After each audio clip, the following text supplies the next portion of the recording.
it is time for some big discussions and news.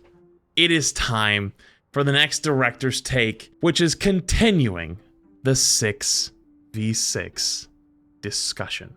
Before I read this, I just want to say I've been very appreciative of how calm things have been in the Overwatch community since they first addressed it.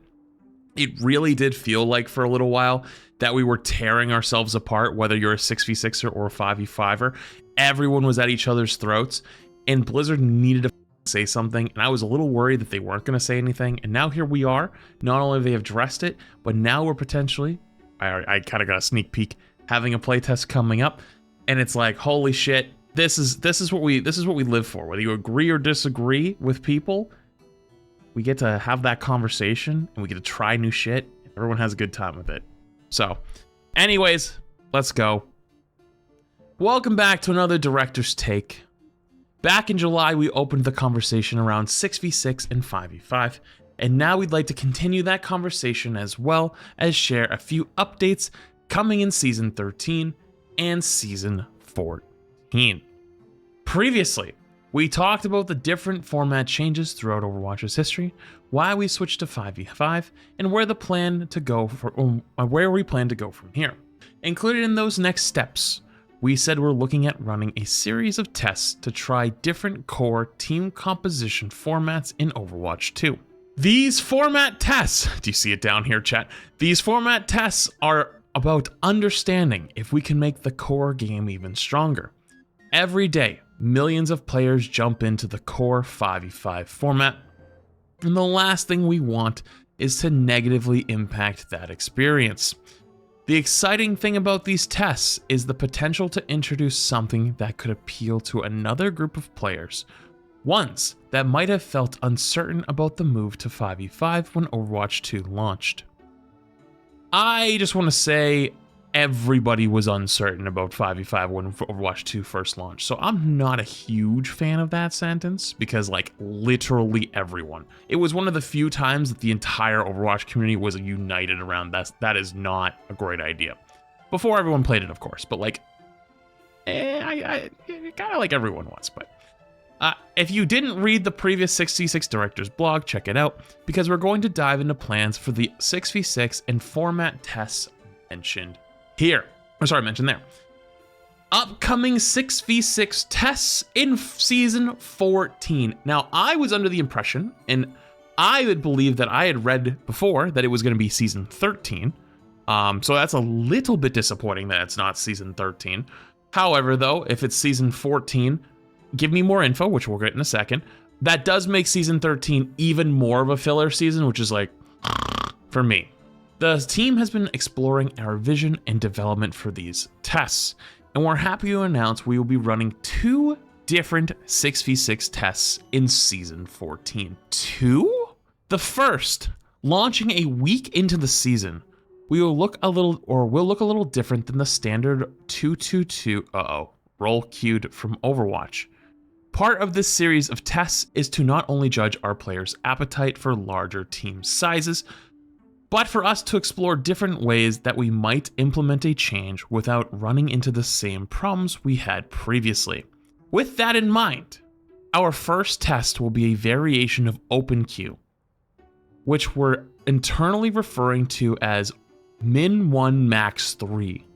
Each team of 6 must have at least 1 of each role and no more than 3. I like that they're going spicy, but that that's just gonna be 1-3-2, isn't it? Or 2-1-3, right? And the reason I say 3-1-2 and 2-1-3 is, one, DPS, they're gonna probably throw it into like something like Mei, right? Mei is the likely cause, or maybe like Widow or something with super high impact. And then if you go the 3 tank route, you're probably going the really heavy brawler running in, playing Rush with like a maybe say Juno Lucio or Moira Juno. Just like, I'm trying to think like large healing while slamming at them type of deal, because there just isn't as much shields as like Overwatch 1. Unless you play like Rein, Diva, Zarya, Juno. Oh my god, Rein, Diva, Zarya, Juno, Lucio would be kind of disgusting. Actually, it could get even crazier. What if you went like Queen? Okay, we'll talk about that later. The other version though of 1 or 2, 1, 3 is because sometimes when supports are really strong, like Zen, like the original goats was Moira, Lucio, Brig for anyone that wasn't there, and then eventually became Zen, Lucio, Brig because you could survive with less healing, but also the extra damage was really, really impactful.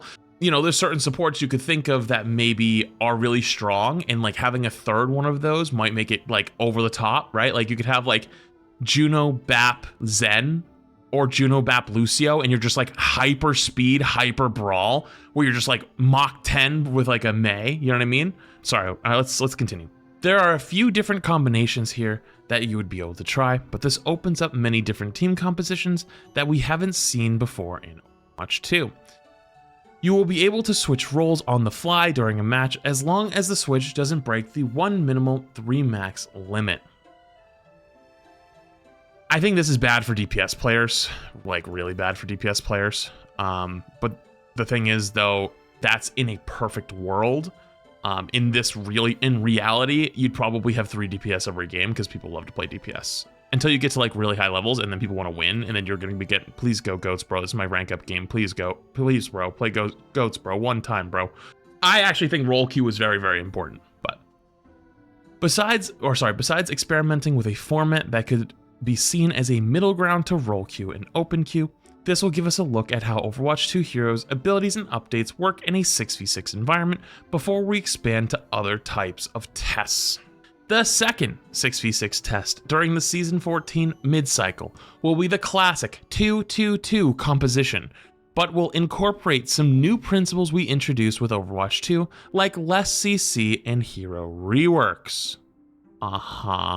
The 6v6 tests will have their own card in unranked alongside the other modes, and they will not take the place of other types of game modes like the seasonal events or quick play hacked. We'll also be implementing a series of balance changes that will apply to these 2 test modes only. The power and survivability of tanks will go down in these 6v6 formats, and we'll be taking a look at whether we need many of the passives that we've added in Overwatch 2. Okay, so there's a lot of thoughts that can be had there. My first one that jumps out to me is they're definitely terrified of making the 5v5 enjoyers mad for that weekend, and I think they've learned that lesson from Quick Play Hacked. Is like, you know how many people hop on the forums and Twitter and YouTube comments and they scream their head off. Like in my head, I know that they have to be like kids, right? Like there's no way any full-grown adult is getting on and screaming that they can't play like perfect quick play Overwatch for one weekend, right? Like, and it's not even like it's insanely different. It's like the smallest minuscule of change, right? Like, I don't know, what even was the last quick play hacked? It was like the passive changes, right? Where you could like choose like your passive or whatever, and it was like people were losing their mind. It's like, I wanted to play normal quick play. It's like, okay, play comp. It's the same shit. Like, you know what I mean? And it's like, I feel like they've kind of learned their lesson from that, but also like, you know, hopefully people give it a try. People probably will give it a try. Who am I kidding? But I'm also worried of that the balance of it might not be great. And if the balance of it isn't great, then people are either going to be like hard on either side of like, see, it's like the tanks are OP. That's why we don't like having 2 tanks, or holy shit, they made tanks terrible. So like it felt even worse than Overwatch with 1 tank. So like, you know, like that's why 5v5 is better. It's like, you know what I mean? Like, I think that there's going to be some variables that's kind of put in there. So we'll see. Upcoming game modes in Season 13.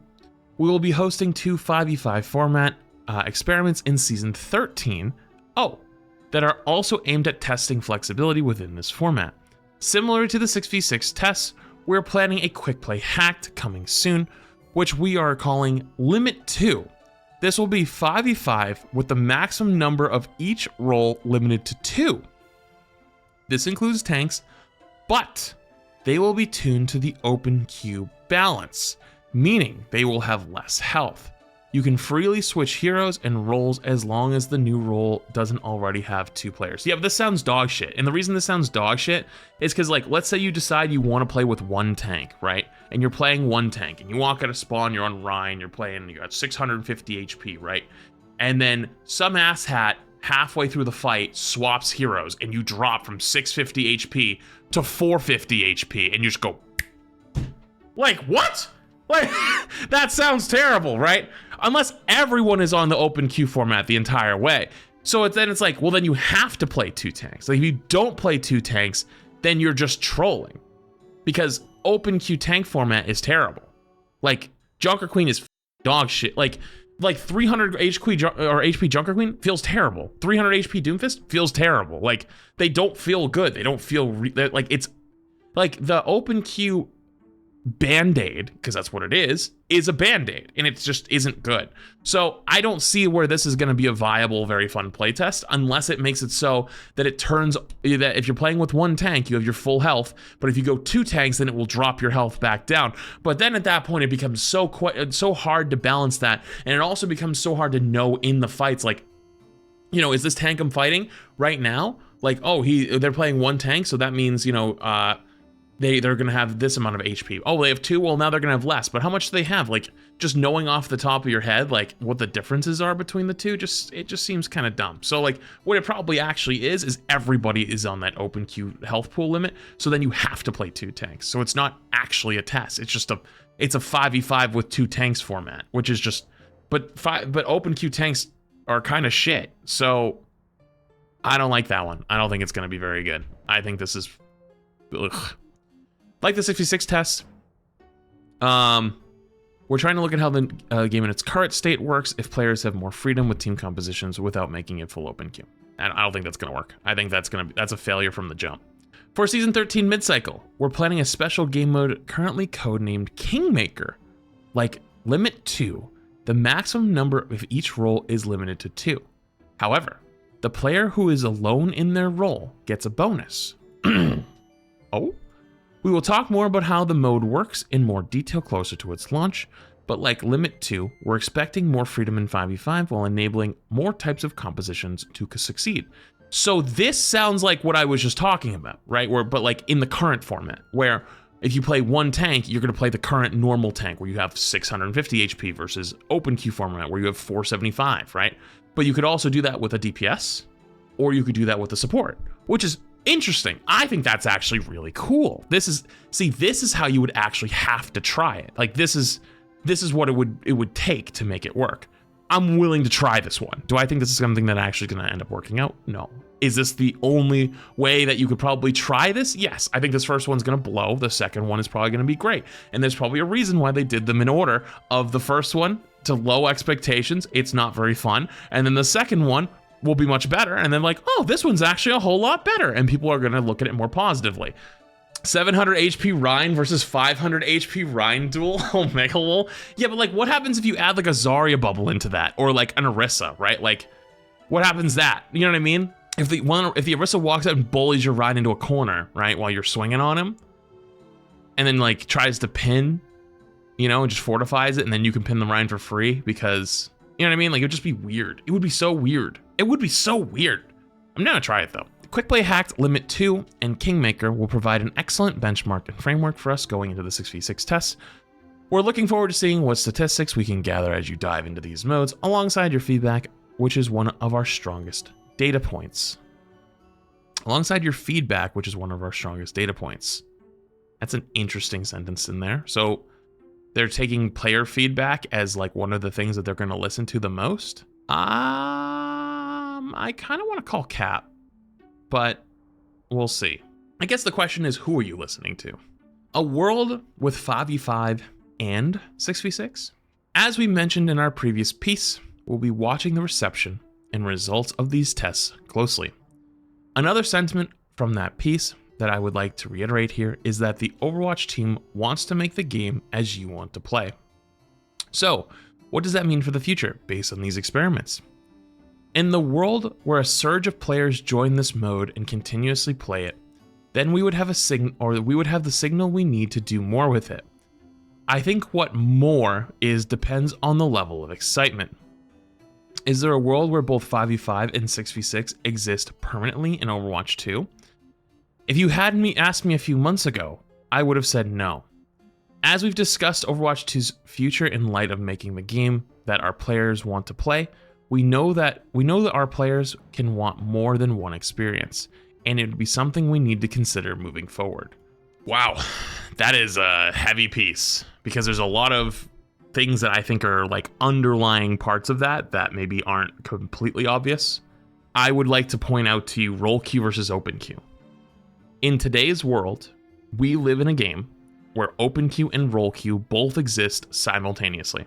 Chat, give me an answer, me honestly, which one is the dominant game mode? And take it even further, what is the game balanced around? We all know the answer, chat. We all know the answer.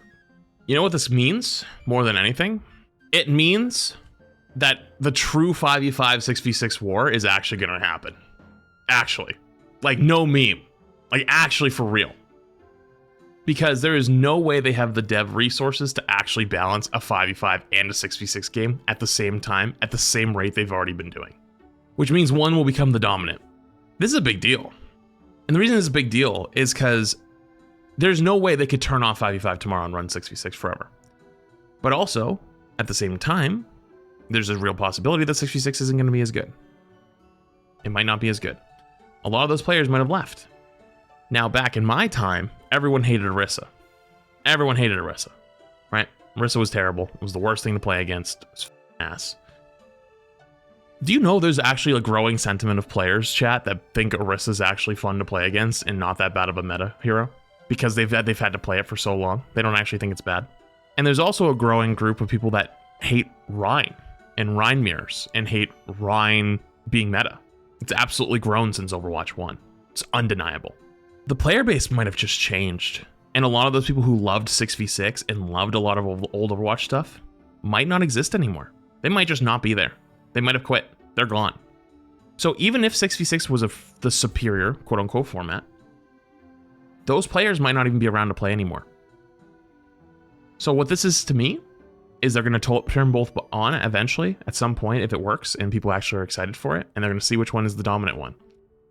And if people end up playing more 5v5 or playing more 6v6, that will probably end up eclipsing the other one, and it will get more attention, it will get more support. And then also, where does pro play go? Is pro play going to play 5v5 or is pro play going to play 6v6? There will be a winner. They will not coexist. One will win. There will be a war if that actually ends up being both in the game at the same time. What about comp? Oh, there would be a comp for both. There would be a 5v5 role queue comp. There would probably be a 6v6 role queue comp. They would probably have both. Just like there's open queue and role queue comp. But you tell me which one people play more of. Move to come closer to season 14. Wait, move to come closer to season 14. Oh. The upcoming months are going to have a ton of excitement with Quick Play Hacked, Limit 2, and Kingmaker in season 13. Multiple 6v6 tests in season 14, and maybe another special surprise just around the corner. 7v7? No. Chat, 7v7 is not happening, okay? I asked Aaron, okay? We had the stream. He was like, absolutely not. Which, again, I respectfully still disagree. But like, I'm not, if they're not even willing to try it, then what's the point? I don't think that's gonna happen, chat. Chat, they just jump out of a tree and are like, 7v7, we're gonna give it a shot. I don't know, man. I'll do something. We'll figure something out, man. I don't think that's what it'll be, though. The team couldn't make... Yes, I think I saw someone say it. Don't you dare speak 4v4 into existence over there. You shut your mouth. The team couldn't be more stoked to share these updates with you, and we'll be dividing it alongside you. Or sorry, dividing. We'll be diving into it alongside you. The way that we take Overwatch to the next level is by centering all of you at the heart of what we create and the directions we take together. Your feedback and collaboration with our team will always be an essential part of Overwatch's development. Stay tuned for more news and announcements in the weeks to come, and we'll have more information to share on the 6v6 tests in Season 14 and Quick Play Hacked events closer to their launches. Let's make a great game. So, this is pretty big. It's pretty heavy. Unfortunately, that means 6v6 is Season 14, not Season 13, so that makes this season a little bit of a filler season. I think the first 5v5 open queue playtest they're going to do is going to probably be pretty dog shit. This one's going to be pretty terrible. The second one looks like it could be really interesting and really fun, but we'll see. Regardless, though, it just means that we're going to be waiting a while before we end up actually having any serious 6v6 playtests. And if it actually does go well, which it's going to be a separate queue than quick play hacked. So like the reason they're doing that is to see if people queue it. Because like the average Overwatch, gamer Andy who gets off of, gets out of school on a Friday and go home and wants to play some Overwatch, like do they click the quick play button like they normally do and you click the roll queue button like they normally do, or are they going to hit the new shiny 6v6 button, or is there just going to be a massive surge of old players running back to try 6v6? I think it could be a world where there's both. I could think there's a world where it's neither. I think it sounds like it's going to it's going to be based on if people come flooding back for it. But I do have one little caveat that I'm not a fan of, and I do think that it's a little sneaky against the 6v6 argument, and it's that they're not running out of the gate in season 14 with the 2-2-2 format. They're going to this, they're like made up 1-3 or 1-3-1. So what's going to end up happening is running the 3 max one first, so close to the start of the season, means all the players who are playing Overwatch 2 like normal, plus everybody coming back for the 6v6 test the first time. Like, let's be honest, the first wave of people coming back for the first playtest is going to be much larger than the second wave, right? And if this max 3 minimum 1 thing is dog shit, then those people who have been so excited to try 6v6 are going to be really disappointed and think it's ass, and they're going to leave and they're not going to come back for the second one because they're probably not even going to know the second one exists. So in my personal opinion, these should be swapped. I think the only way you give 6v6 a fair playtest and it actually gives them a fair chance to actually try the game in that format, and also gives people the opportunity to capitalize on the excitement around potentially coming back and trying it, is these two are reversed. You should not be doing the crazy, oh, we want to try this first. Like, it should be the opposite. You should give the people back what they're comfortable with first, because you got to realize there's going to be a lot of people that are only played Overwatch 2 and it's not going to be comfortable to them. And if you mix, these people coming back expecting something they're comfortable with something that they're maybe not comfortable with, combined with these new players that have never tried 6v6 ever, and then they don't like it either, it means that the reaction is probably going to be overall more negative than potentially even positive. That is almost unfair to the argument. So these two should be swapped. I don't like that they're doing the standard 1 second later on by mid-cycle. It seems kind of like cheating, and it seems like it's kind of favoring 5v5 to try to like shut it down. And I'm not, I've talked about this before. At this point, I actually don't give a I don't care if we play 5v5. I don't care if we play 6v6. I think both have benefits. I think both have downsides. That's why I originally proposed the 7v7 argument, to try to solve the problems and the headaches of 5v5, but also take its goods like queue times and stuff like that. That was the whole point, because I think that they both have problems. But regardless, though, I don't really like that they're doing these in this weird order, and I think that their reasoning again is to set expectations low for 6v6 by doing this like weirder game mode first and then hitting in later with like the classic. But that's not how it's going to play out. Like, the general public, like, remember when that blog went out, there was like some tweet that had like 150,000 likes of like, Overwatch 2 is going to try 6v6 again. Everyone's like obviously shitting on like, what's the point of 2? But like, people were still like knew about it. And they're like, oh shit, like that's an event that's going to be coming up at some point in the future. These should be flipped. That's my feedback. If it's still early enough that these should be, that there's time to change it, flip these. If these aren't flipped, in my personal opinion, you do not give 6v6 the chance it actually deserves to actually be tested as a good game mode, and you're kind of shooting it in the foot and using it as a cover of this min-max limit. You can try the min-max limit thing. You can still do that if you want, but these need to be flipped immediately. These should not happen. So we'll see if player feedback is actually the most important thing in these data points. Anyways, though, sounds like the 6v6 5v5 war is potentially coming, and the playtests are going to be in Season 14. Unfortunately, not Season 13. But there's your 6v6 update.